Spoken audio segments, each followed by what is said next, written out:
kamacho, ayan, magandang buhay po.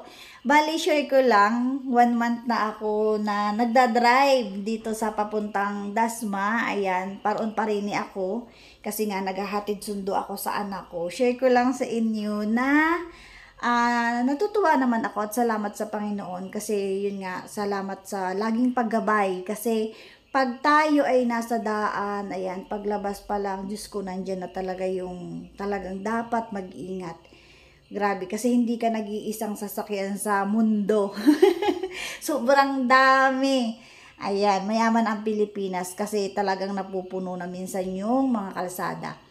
Ayan, dito pag nakaano, may share ko lang sa inyo, may na-experience ako dito na bus. Ayan, kinain na yung linya. Tapos hindi ako makabelta agad dito sa bandang kanan kasi nakita ko side mirror ko ang daming ang daming motor at saka bike. Binusinahan ko na lang ng malakas yung bus. Ayun, awa ng Diyos, bumalik ng sa linya niya, pero talagang kunting-kunti na lang. Ang bilis din kasi ng takbo niya. Ayan, talagang laging mag-ingat. Kumbaga, safety first talaga din. Kaya laging alerto. Minsan wag antukin. Ayan, nag-advise na lang po ako kasi para maayos din. Ayan, talagang dapat hindi ka inaantok. Tapos, wag kang, isang kisap mata. Talaga namang nandyan na, nakapuslit na yung motor, nakapuslit na yung, sasakyan. Kaya talagang imulaga mo lagi ang mata. Dapat ay, ayan, tapos, nakakatuwa talaga kasi kahit papaano, sa araw-araw namin na paron parito, ay, nagkakaroon ako ng mga experience na syempre baguhan pa naman ako, hindi naman ako yung eksperto nagkakaroon ako ng experience na dun ako natututo. Ayan, dun ako kumukuha ng minsan ng lakas ng loob. At saka dati kasi nung nagmumotor ako, minsan sinyas lang ng tango, ganyan, ng kamay. Ngayon talaga, dahil yun nga, nakasasakyan kami pag naghahatid sundo, talaga namang kailangan gamitin mo yung busina mo talaga. Kailangan talaga. Hindi kasi ako pala busina. Ayan, pero yun na nga, naghahatid sundo na ako tapos gamit namin ito, sasakyan. Kailangan na po talaga. Ayan, nagagamit ko talaga yung busina. Hanggat maaari, ayaw ko naman talaga sanang magbusina-busina. Kaya lang, syempre, nilagay naman yun para gamitin talaga. Ayun, sa tamang paraan din naman. Ayan, tulad nito. Ayan, may ambulansya. Nakakatuwa kasi hindi naman siya traffic, pero syempre, hindi ka nga nag-iisa sa mundo, maraming sasakyan. Ayan, ingat-ingat lang talaga. Minsan kasi dito sa punong-puno yan. Ayan, salamat naman. Ngayon ay Tuesday. Ayan, bali 7:20. Nakabalik na ako galing sa kasi maaga akong nagsundo. Ayan, pag akyat na to, dito yan sa may ayan, sa may Heavenly. Ayan. Tapos, yun lang, natutuwa ako kasi gusto ko lang i-share sa inyo mga kamacho na sa bawat paglalakbay ko ay doon ako lalong natututo. Ayan, kasi dati halili lang ako sa asawa ko, pag ganyan-ganyan. Parang, at saka hindi ako seryoso kasi nga, kumbaga parang, ay, nandiyan naman yung asawa ko, tuwing aalis kami, siya na lang, ganyan. Ngayon, aroy, kailangan na talagang lakas ng loob, ayan. Kaya, yun, salamat naman kasi talagang nandiyan si Lord para ingatan tayo sa kalsada, ayan. Maraming nadadaanan akong aksidente pero talagang kasama siguro sa buhay yon. Ingat na lang po tayo lahat. Ayan. Ayan. 'Di ba? Katulad nito, ayan, pinagbigyan ko na lang tapos biglang umano din yung tricycle. Ayun, okay na din lang naman kasi at least, 'di ba? Nagbigayan naman dahil kaya ako naman pinagbigyan din yung nasa una na kotse. Nakita ko na siya na nagsignal tapos yung sa likod ko nakatigil naman. Kaya okay din na Ayan. Yan. Sa side na to, sa 13, may papuntang Walter. Ayan, minsan sobrang traffic dito. Pero ngayon, hindi naman ganon ka-traffic, pero puno din yung Ano kasi yan, kaya doon sa bandang dulo kasi may likuan na pakaliwa. Tapos yung iba, papunta doon sa may parang side ng Meralco. Yan, kaya nagkakaroon ng kalimitan mga tricycle papunta doon. Kaya, kumbaga, napapatigil ang mga sasakyan. Pero hindi naman ganun ka traffic ngayon.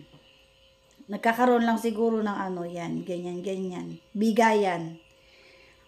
Minsan, pag talaga pong traffic, tapos yung rush hour talaga, alam mo yung parang lahat ng tao gustong makarating na ng bahay. Parang ganun.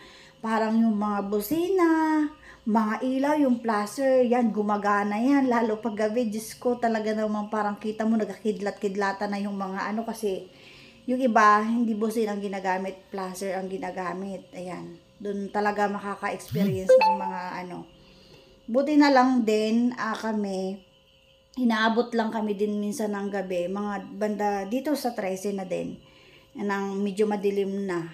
Ayan, pero okay na din naman kahit papaano, nasasanay-sanay na din. Minsan sumasakit ang mata ko kasi nga may vertigo din ako pero buti na lang hindi ganun kahaba yung Hindi ko alam kung pagtatakbo kami ng gabi tapos ilang hours na yung ganun, umiispat sa akin yung mga ilaw, ang sakit sa mata. Yun. Tapos, ayun, thank you sa inyong lahat. Sa walang sawang pagsuporta kahit hindi ako updated sa mga video ko kasi nga busy pa.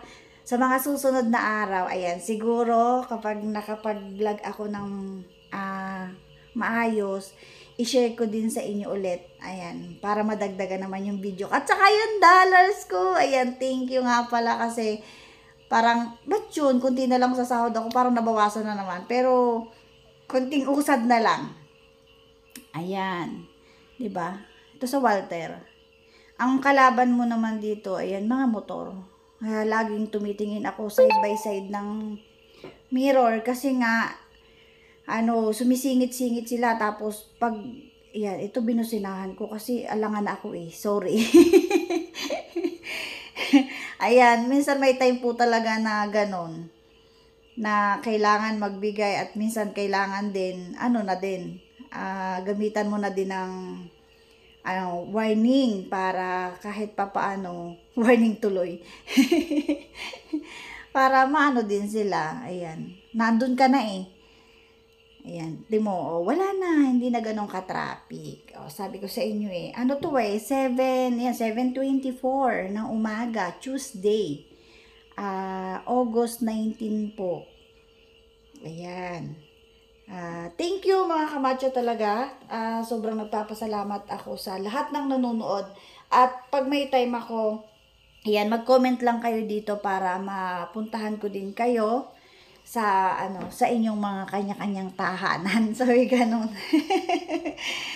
Ayun, bali nagkwento na talaga ako, ang dami na Naging busy lang po si Inang Macho, kaya Pero pagka hindi na po busy, huwag kayong mag-alala. At pupuntahan ko din yung mga bahay-bahay nyo dyan. Mag-comment lang po kayo. Ayan, medyo hindi naman siya traffic, basta lang, at least nausad. Kasi pag traffic talaga, alam mo yung parang tumitigil ka na ng 20 minutes dun sa talagang ayaw pa, usad-usad pagong ka lang. Ayan, eto na po yung 13 sa may po to, stoplight. Ayan, kakanan na po ako kasi papunta na ako ng way ng Tansa. Ayan. Basta pagkagaling dun sa paakyat na yun, paliko, parang ang sarap na din ang pakiramdam ko. Ay, konti na lang. 13 na. Ayun. Kasi galing pa akong Dasma. Ayan, liliko ako. Kasi dahan-dahan ako minsan lumiko. Dahil po, ayan, minsan wala ka makikita sa sasakyan kasi nga ikaw yun. Ang problema, biglang may natakbo sa gilid na tao. Ayan, kaya kailangan ingat din po talaga. Nangyari sa amin yun kala ko nakatigil lang yun, bigla siyang tumakbo na yun. Buti na lang at talagang kailangan may preno din. Ang hirap din naman pag biglang preno, sorry. Kasi yung nasa likod mo. Kaya alalay na lang din. Kapira na lang, paliko kasi ako pero pag diretso kitang-kita mo naman talaga na Ayan. Ito na po yung way papuntang Tansa. buti nalagyan na nila ng ano ang tawag doon, yung ano bang tawag diyan, yung bako-bako. Grabe yung daan dito. Talagang ayong parang ano, basta hindi maganda sa gulong. Itong ano na to, nilagyan nila parang tinagpian, yung nilagyan ng, nalimutan ko na, nasa dulo na ng dila ko. Basta hindi man graba, ano nga yun, yung kulay itim, espalto, ayan. Kasi nung isang beses dumaan ako diyan, parang kalalagay pa lang nila, hala na talsik-talsik pa kasi naririnig mo yung ano, tapos parang may sabog-sabog na ano. Ayan. Tapos ayan, dito sa part na to, yan, ano na yan, nakalampas na doon sa isang school kasi nakapasok na siguro sila, kaya kumbaga hindi na din ganun ka-traffic. Pero pag susundo naman ako sa hapon, pag alas 3 ako umalis, grabe, lahat na po ng daan traffic kasi lahat ay labasan ng mga school na yan, sunod-sunod na sila. Hanggang doon na po sa Dasma. Kasi pagdapasok ko doon sa pagtapos ng Walter, ano nga yun? Walter Dasma Reyes ba yun? Oo nga, Walter Dasma. Kakanan ako doon. Pagpasok, ang dami pong school doon. Kaya naglalabasan na din, tapos may mga sasakyan, nagbababa, nagsasakay, kaya talagang sobrang na. Ayan, itong takbo ko na to, medyo okay naman. Kumbaga, banayad naman, hindi ganun ka traffic. Ayun, ingat nga lang kasi minsan pag hindi naman traffic, talagang ang iingatan mo yung mga tricycle, motor, at saka yung mga e-bike dito sa side ng kasi marami na ding e-bike dito. Pero dun po sa Dasma, hindi ako nakaka-encounter ako, papasok na doon sa may Walter to Lasal, may nakikita ako doon na e-bike. Pero sa highway, wala po akong nakikita doon. Hindi ko alam kung wala lang talaga akong nakikita or dahil bawal, ganun.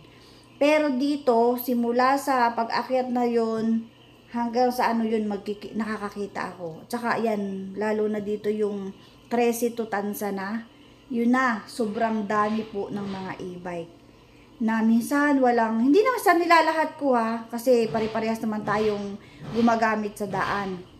May mga time na yung biglang na lang sila, tapos wala nang signal, walang ayun, talagang kaya iniingatan ko din, isa sa iniingatan ko ang e-bike. Nakakatakot kasi tapos minsan may time yan na hindi ako maka-overtake, kumbaga kasi marami ka rin kasalubong. Tapos nandito pa siya sa ganyang, halimbawa dito sa tapos dito naman sa kabila hindi ka rin maka-overtake kasi may e-bike din. Sabay-sabay sila. Usad pagong kami. Tapos pagka ako'y binubusinahan ng nasa likod, nabusina na lang din ako. Tapos siguro pag nakalampas sa akin yung kasi nangyari sa akin yun, kaya pala mabagal yung nasa unahan kong sasakyan. May e-bike. Ayun. Hindi naman sa nilalahat ko kasi siguro nagkakataon lang din naman talaga, hindi naman lagi, pero hindi lagi, pero kalimitan, sabay ganon, kalimitan, yun ang iniingatan ko talaga. Ayan, wala namang masyadong traffic dito sa part na to. Ang magiging traffic lang ay yung bandang Paradahan. Ayan, sila, anong tawag dyan, naglinis ng daan, yung clearing ba, ganun. Pero traffic pa din. Siguro ganun talaga. At least nabawasan. Ayun, thank you sa nag-clearing kasi kahit papaano hindi man, ayun, tuloy ko na yung voice record ko kasi tawag dyan, naputol dahil may tumawag. Ayan, may tumawag na kumari ko. Umaga kasi ngayon siguro. Tatawag yun, baka mamay may kapihan dun sa kanila. Shout out sa kumari ko. Sa mga kumari ko, sino kayo? Sabi ganyan. Sino kayong natawag sa akin? Hindi, nakita ko si Ate Dali. Ayan. Ito hindi ganun, sa may LM to Ito yung tawag dyan. Hindi naman traffic dito sa side na to. Syempre, pagka may school, minsan, pag naglabasan at nagpasukan, yan, syempre titigil ka dahil may papasok, may palabas na sasakyan. Ganun. Hindi ganun ka-traffic, 'di ba?